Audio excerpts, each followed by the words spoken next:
Dados do SPC, Serviço Central de Proteção ao Crédito, e da Confederação Nacional dos Dirigentes Lojistas apontam queda na confiança do consumidor na economia. Veja. A queda foi de 4,1% no mês. Os dados são do SPC Brasil e da Confederação Nacional dos Dirigentes Lojistas. Segundo a pesquisa, a percepção do cenário atual da economia pelos consumidores piora 3,7% em abril. Os números indicam que 8 em cada 10 pessoas consideram que a situação do país está ruim ou muito ruim. E o motivo mais citado é a corrupção. A pesquisa mostra também que a maioria dos consumidores está pessimista em relação ao futuro da economia. E o principal motivo apontado é outra vez a corrupção, aliada à impunidade dos políticos. A incompetência dos governantes também foi citada. 1 em cada 4 brasileiros acha que os políticos não têm capacidade para administrar os recursos públicos.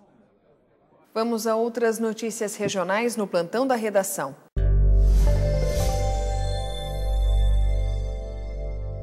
Taubaté abre processo seletivo para 650 vagas na área de educação. São 11 funções disponíveis para atuar no programa de ensino integral da Prefeitura. Os salários variam de R$ 1.100 a R$ 1.346. Os interessados podem se inscrever pelo site da Empresa de Pesquisa, Tecnologia e Serviços da Unital. A prova será realizada no dia 18 de junho.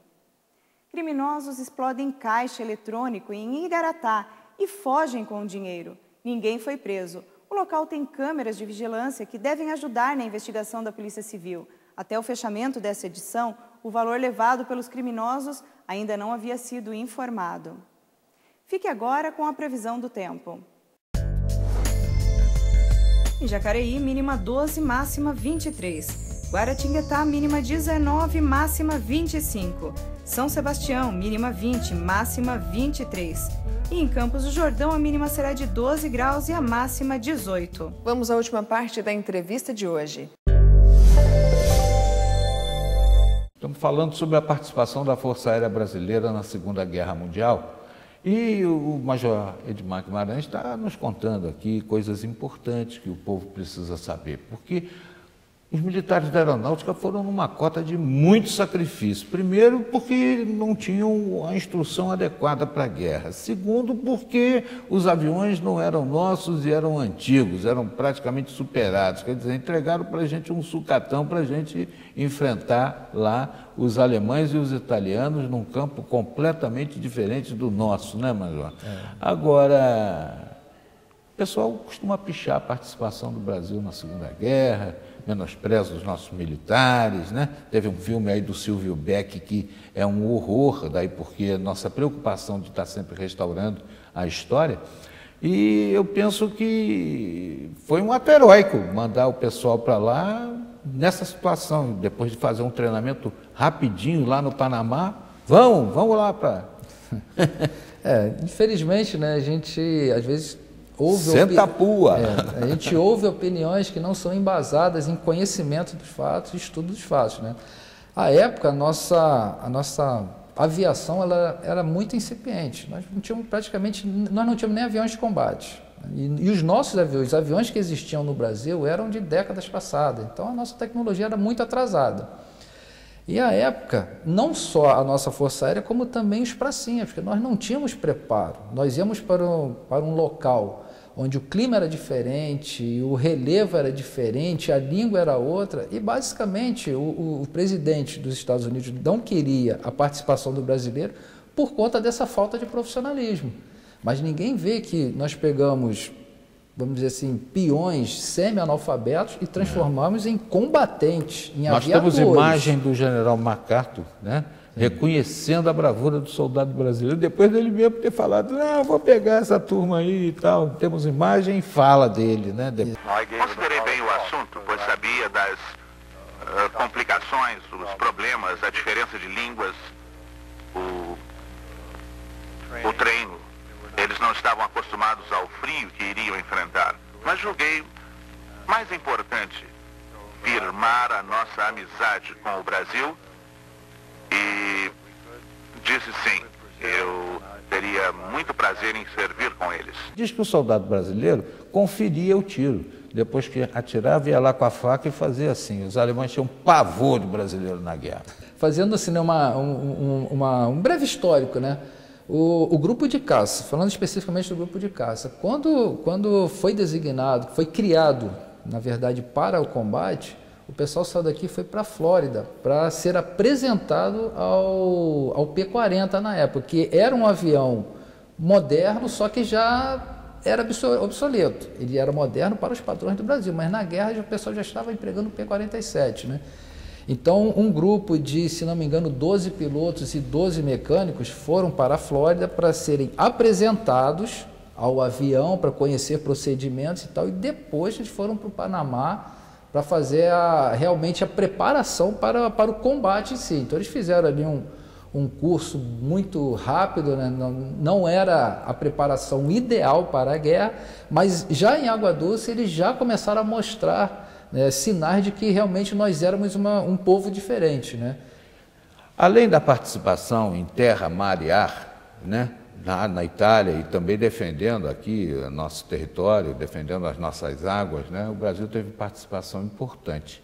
E no pré-guerra houve a apreensão de um navio alemão chamado Induc, que vinha da África do Sul, dizem eles que fazendo o transporte de laranja, mas a Inglaterra, a esquadra inglesa, começou a perseguir, eles foram lá para Santos e ficaram lá. O Brasil estava fora da guerra, eles tinham uma mordomia por lá, passeavam e tal, mas de repente o Brasil declarou guerra ao eixo e eles foram aprisionados em 5 campos de prisioneiros, um em Bauru, outro em Pindamonhangaba, outro em Ribeirão Preto, outro em Piracicaba e outro, dizem que aqui, que era uma fazenda agrícola da aeronáutica, ou foi doado para ser uma fazenda agrícola, ou coisa do gênero, mas o senhor não tem registro disso na história da unidade, né, de que tenha sido um campo de prisioneiro aqui. Bom, sinceramente, a escola de especialistas de aeronáutica, ela era uma escola de agricultura. Talvez assim, o ponto de junção dessa história poderia ser esse. Agora, sinceramente, eu desconheço esse assunto, nunca ouvi falar. Porque de Pindamonhangaba, Major, eu consegui resgatar a contabilidade do campo.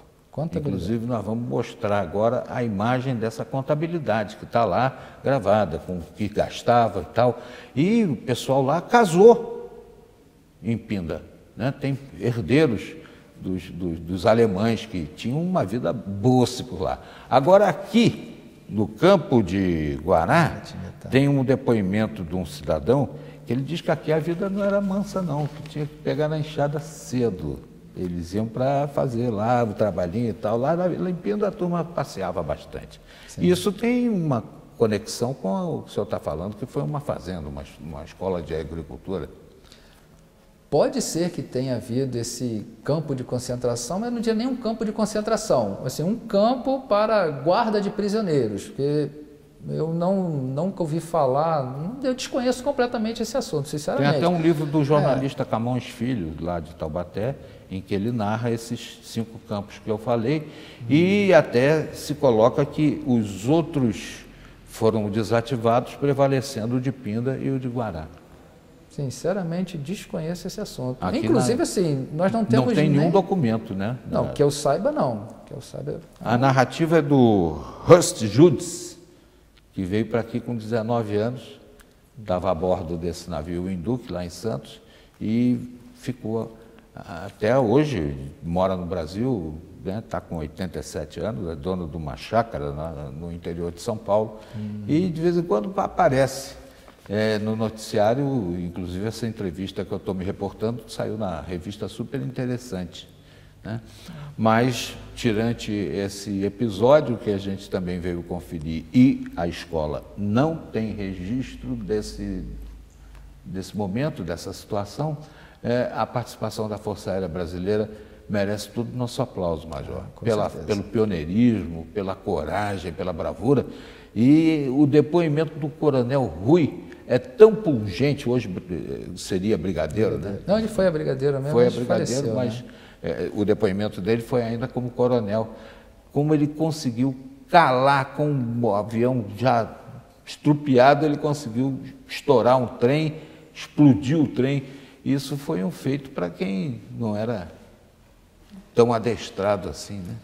E né, assim, um ponto, né, a ser colocado nisso aí era, não vou dizer que era o despreparo dos nossos pilotos, mas a falta de conhecimento. Falta de prática, né? Falta de prática, né, exatamente. Porque nós não havíamos ainda, nós não tínhamos conhecimento adquirido para participar de um conflito daquela magnitude na época. Agora, né? mas o mundo está em ebulição, né? E o pessoal fala que pode acontecer um novo confronto mundial a partir de Donald Trump e mais o ditador lá da Coreia do Norte. A guerra vai ser muito diferente do que foi a Segunda Grande Guerra Mundial, vai ser diferente do que foi a Guerra do Golfo. Estuda-se muito, né, a possibilidade até da retirada do piloto de combate. Né? De drones? Exatamente. Né? Hoje nós chamamos de drones, né, que são, né, esses equipamentos, né, que não utilizam piloto. Não é que não utiliza piloto, não há piloto a bordo, mas nós todos eles são comandados, são comandados por UCS, né, que são unidades de solo que os comandam. Né?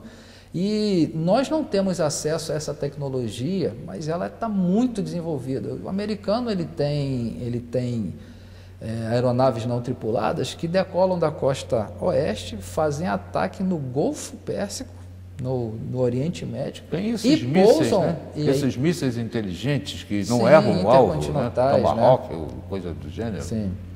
Os Global Hawk americanos, eles decolam da costa oeste, fazem ataque no Oriente Médio e pousam na costa leste. Ou seja, ele praticamente dá a volta ao mundo, sendo controlado por estações distribuídas no mundo inteiro. E todos bombardeios cirúrgicos, né?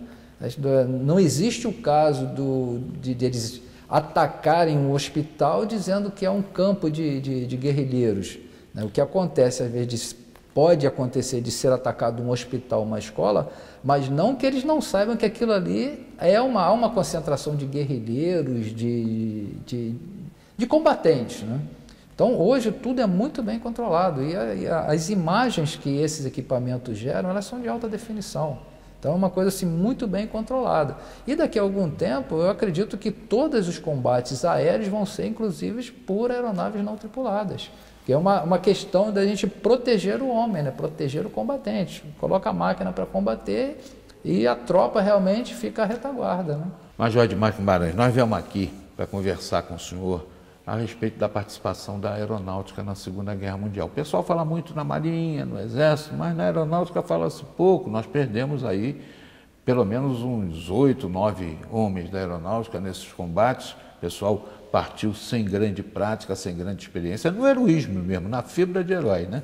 E, além de falar sobre isso, viemos conferir uma história que o pessoal conta que aqui na escola funcionou um campo de prisioneiro de alemães. Lá em Pindamonhangaba eu tenho prova de que funcionou mesmo, tenho um documento. Aqui o senhor não tem documento nenhum e até desconhece, né, esse tipo de situação. Mas o importante mesmo foi mostrar, né, a participação brava do militar da aeronáutica, assim como do Exército da Marinha, na Segunda Guerra Mundial. Saíram daqui desacreditados e voltaram com o V da vitória. Parabéns para vocês, parabéns para a Força Aérea Brasileira. Parabéns aos combatentes, eles que merecem, né? Nós somos apenas coadjuvantes nessa história de heroísmo, né, que eles escreveram, né, na história mundial, né? Então, acho que as honras, as glórias são para eles, nós apenas somos coadjuvantes. Você sabe de onde eu venho? Do morro, do engenho, da serra, do cafezal. Dos pampas dos cafezais. E somos os vitoriosos dessa Segunda Guerra, esperando que não venha outra. Mas se vier, pode ter certeza que estamos preparados. Você acompanhou hoje o último episódio da série O Trabalho do Futuro, que falou do promissor mercado de alimentos saudáveis. O novo FIES vai beneficiar um número maior de estudantes carentes. Há poucos dias de terminar a campanha de vacinação, Taubaté não atinge meta do Ministério da Saúde.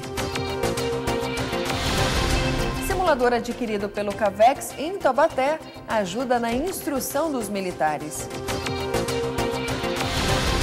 Estes são alguns dos destaques mais importantes dessa edição.